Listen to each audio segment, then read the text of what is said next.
how the baying community has been greatly affected by the virus, and many people were reluctant to take up the vaccination due to the misinformation that was circulating. Today I'm speaking with Dr. Kasim Ramzan and Dr. Sayma Ahmed from Muslim Doctors Cymru. As the head of the first mosque in Wales being used as a vaccination hub, and jabs will be administered at Newport's Jamia Mosque in Pell. Can I start first of all by speaking to Dr. Kasim?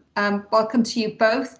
But can you tell us a little bit about this programme and why did you decide to launch at mosques? Well, it's been wildly publicised that there is vaccine hesitancies in the BAME community, but also sort of misinformation that's been going on via social media, WhatsApp, Facebook, Twitter. So we as a team of doctors volunteered our time in the Wales area to create Muslim Doctor Cymru, so we could fight these misinformations online and arm the community with the right information. As we were going along, we realised that these misinformations were not just in the Muslim community, but throughout the BAME community and non-BAME community. And so a lot of our resources have been used by various groups and organisations. We decided to use the mosque because what we found was that being local doctors meant that people were more likely to trust us. They understood where the information was coming from. It was coming from a reliable source, people that they knew. And so we thought that we could take this on towards using faith institutions or community institutions where people recognise and trust to come along and have their vaccinations. One of the reasons we chose Jamia Mosque was because we know that they're open and accommodating. They've used their mosques for previous health promotion work that me and Dr. Sayma have done, and they've opened up the mosque to everyone, not just Muslims. It's for non-Muslims as well. Anyone over the age of 60 who's not had their vaccination can just turn up and have their vaccine. There's no pre-booking. It's all drop-in centre, and they just come along with their idea. It's a fantastic opportunity for communities to show that we are united against COVID, because COVID doesn't discriminate in the sense that it'll infect anyone it can infect. And we can only fight this through a unified approach, and that is from top down to community level at the grassroots level as well. Now, I know you both have been affected by COVID in some way, and thankfully your family members are all okay. But Dr. Sayma, your team was greatly impacted whilst you were working, and your family at the same time. Yes, unfortunately, we made it through the first wave, which was very scary. I mean, scary for everybody. We had put all these changes into place. We were seeing our patients throughout, and seeing COVID patients as well.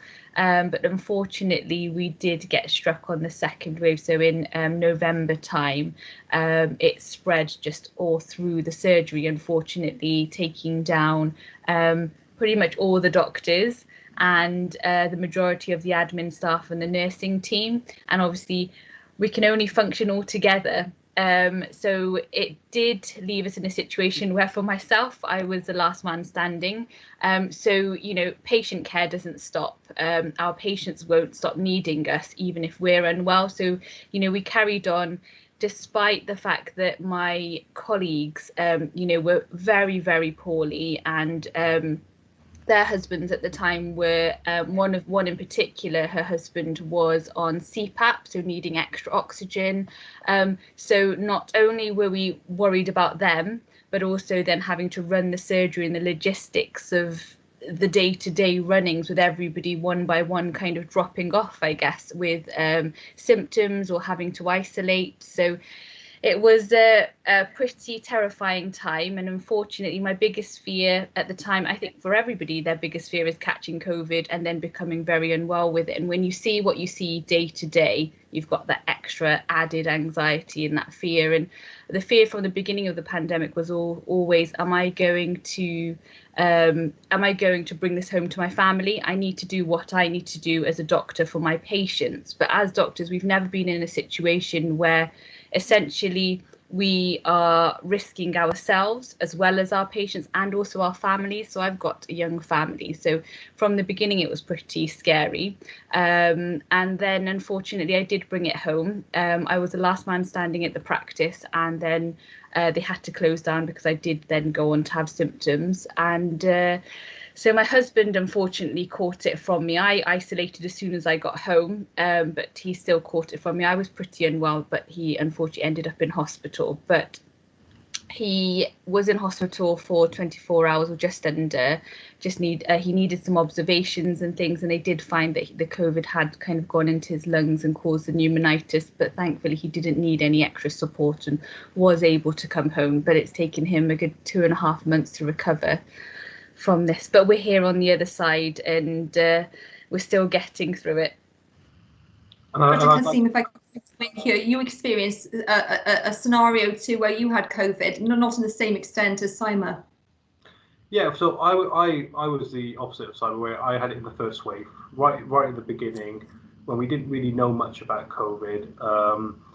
My mum was quite unwell, but recovered at home. I had a 6-month-old baby who was symptomatic, and at that time they weren't testing people, so that was very scary, but thankfully she recovered, my wife and my sister as well.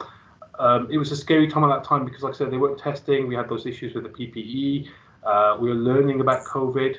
We didn't know about long COVID at that time, and we were also trying to understand the logistics of working like we are now, video consultations, telephone triaging, text message, emailing.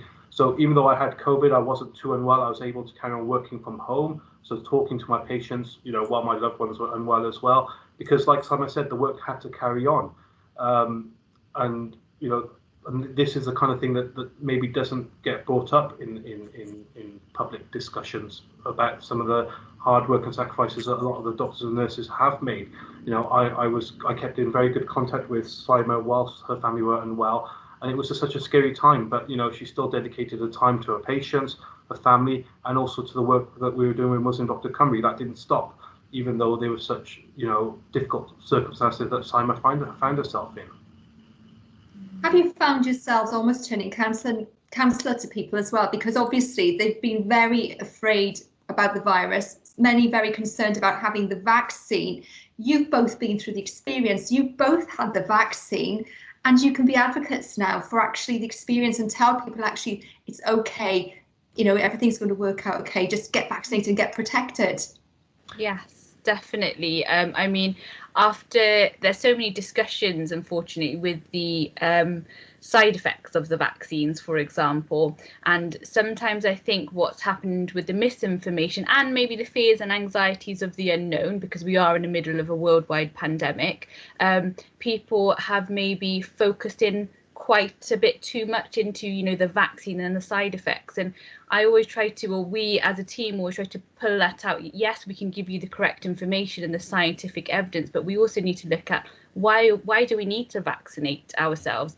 I did have some mild side effects, and I think you're right. It's us being on the front line, but also have experienced COVID and being vaccinated. So I've had both doses of my vaccine, and I did experience some mild side effects. I had a little bit of a sore arm and some I felt nauseated and a bit of a headache. That lasted about 5 days at the most, and it completely settled down.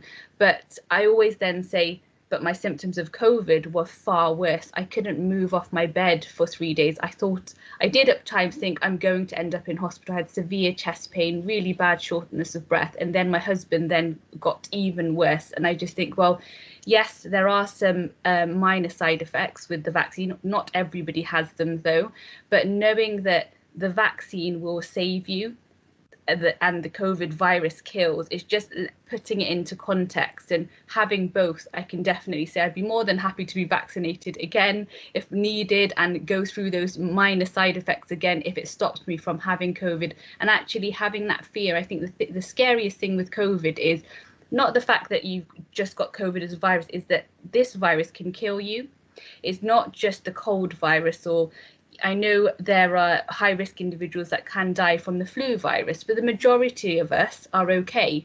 But with the COVID, there's so much unknown, and it doesn't discriminate against your health, your past medical conditions, who you are, what you do, how much you have, any of those things. And I've seen that firsthand, but also I've seen so many extremely tragic stories within our patients as well. And it feels like we've got hope now with this vaccine.